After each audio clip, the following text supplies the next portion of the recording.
Hello students, লৈ আহিছো HS first ইয়াৰৰ এমাইল এছামিছত থকা বিয়াৰ প্ৰেজেন্ট নামৰ চুটি গল্পটোৰ পৰা পৰীক্ষাত আহিবলগীয়া কেইটামান দৰকাৰী প্ৰশ্নলৈ এই ভিডিঅ'টোত থকা কোৱেশ্চনছবোৰ তোমালোকে ভালদৰে চাই গলে বিয়াৰ প্ৰেজেন্ট নামৰ চুটি গল্পটোৰ পৰা 7 মাৰ্কছ তোমালোকে পোৱাটো নিশ্চিত কিয়নো এই চুটি গল্পটোৰ পৰা পৰীক্ষাত 7 মাৰ্কছ থাকে ইতিমধ্যে মই নাটক কুশল কোৰৰ পৰা অহা 18 মাৰ্কছ আৰু গ্ৰামাৰ সেকশনৰ পৰা অহা 10 মাৰ্কছৰ দুটা ভিডিঅ' আপলোড কৰিছো যিসকল ছাত্ৰ ছাত্ৰীয়ে সেই ভিডিঅ' দুটা চোৱা নাই ডেসক্ৰিপচনত মই সেই ভিডিঅ' দুটাৰ লিংক দি দিম চাই ল'ব পাৰিবা আহা তেতিয়া হলে পলম নকৰি আজিৰ ভিডিঅ'টো আৰম্ভ কৰো চুটি গল্প বিয়াৰ প্ৰেজেন্টৰ পৰা 7 মাৰ্ক কেনেদৰে থাকিব তোমালোকে প্ৰথমতে চাই লোৱা 1 নম্বৰৰ প্ৰশ্ন থাকিব এটা কোৱেশ্চন থাকিব তোমালোকৰ দুটা তিনটা কিন্তু লিখিব লাগে এটা ঠিক আছে কোৱেশ্চন তিনিটা থাকিব এটা লিখিব লাগে 2 নম্বৰৰ প্ৰশ্ন থাকিব এটা ইয়াতেও তোমাৰ 2 নম্বৰৰ প্ৰশ্ন দুটা তিনটা থাকিব তোমালোকে লিখিব লাগিব এটা আৰু 4 মাৰ্কছৰ 4 নম্বৰৰ প্ৰশ্ন থাকিব এটা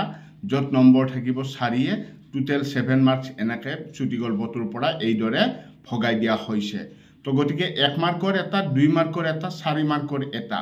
টোটাল 7 মাৰ্কছ থাকিব চুটি গল্প বিয়াৰ প্ৰেজেন্টৰ পৰা এই ভিডিঅ'টোত থকা কোৱেশ্চন কেইটা তোমালোকে ভালদৰে চালে সেই 7 মাৰ্কছ তোমালোকে পাবা ঠিক আছে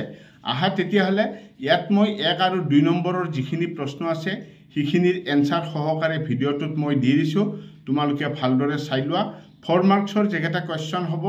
4-5টা কোৱেশ্চন হ'ব 4 মাৰ্কছৰ কোৱেশ্চন কেইটা মই পিডিএফত লিংক দি দিম তোমালোকে চাই ল'ব পাৰিবা নাম্বাৰ 1 প্ৰথম প্ৰশ্নটো হৈছে বিয়াৰ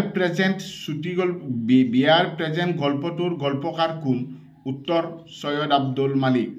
2 নম্বৰ কোৱেশ্চন বিয়াৰ প্ৰেজেন্ট গল্পটোত থকা অসুখ হোৱা ছোৱালীজনীৰ নাম কি উত্তৰ বিনিতা সৈয়দ আব্দুল মালিকৰ দুখন চুটি গল্প সংকলনৰ নাম লিখা উত্তৰ পৰশমণি আৰু ৰঙাগৰা সৈয়দ আব্দুল মালিকে কোনখন উপন্যাসৰ বাবে আৰু কিমান চনত সাহিত্য একাডেমী বঁটা লাভ কৰে উত্তৰ সৈয়দ আব্দুল মালিকে অঘৰীয়াত্মা কাহিনীৰ বাবে 1972 চনত সাহিত্য একাডেমী বঁটা লাভ কৰে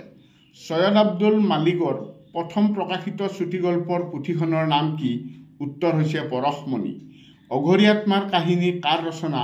উত্তৰ হৈছে সৈয়দ আব্দুল মালিকৰ নেক্সট 2 নম্বৰ পেজলৈ আহা Question number 7 ত চোৱা আমাৰ দুজন একেলগে বিয়ালৈ যোৱাটো উচিত নহব আমাৰ দুজন বুলি ইয়াত কাৰ কাৰ কথা কোৱা হৈছে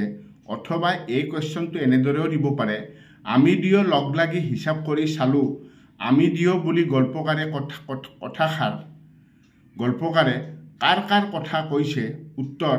আমি দুজন বা আমি দিও বুলি এতে যিকোনো এটা লিখিবা তোমালোকে আমি দুজন হলি আমি দুজন বুলি দিবা আমি দিও বুলি কলে আমি দিও বুলি দিবা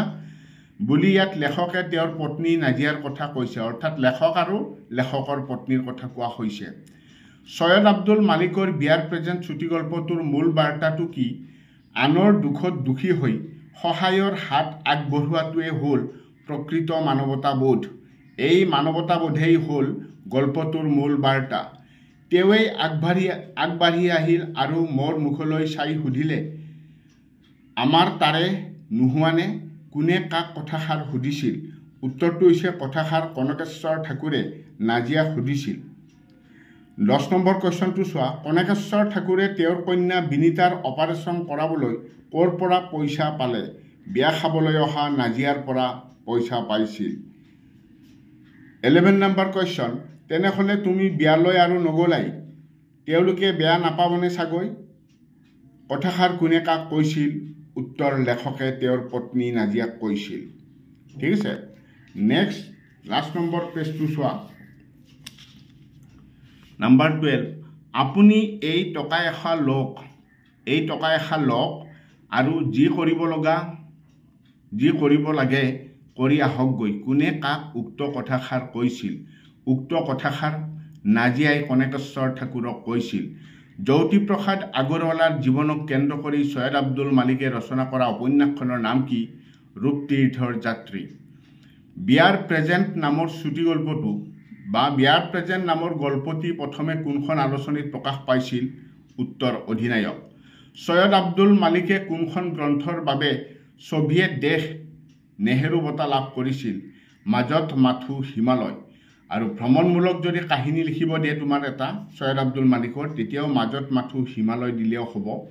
মহাপুৰুষ শংকৰদেৱৰ জীৱনক কেন্দ্ৰ কৰি সৈয়দ আব্দুল মালিকে ৰচনা কৰা উপন্যাসখনৰ নাম কি? ধন্য নৰ তনু ভাল। সৈয়দ আব্দুল মালিকৰ জন্ম কিমান চনত হৈছিল বা কিমান চনত ক'ত হৈছিল? উত্তৰটো হৈছে জন্ম 1919 চনত 1919 চনত গোলাঘাট জিলাৰ নাহৰণি গাঁৱত। নাজিয়াই কাৰ বিয়া খাবলৈ গৈছিল? উত্তৰ নাজিয়াই সম্পৰ্কীয় মমায়েকৰ জীয়েকৰ অৰ্থাৎ তাইৰ ভনীয়েকৰ বিয়া খাবলৈ গৈছিল। 1 মাৰ্ক আৰু 2 মাৰ্কৰ এই কুৱেশ্যন কেইটা মই তোমালোকক কৈ দিলোঁ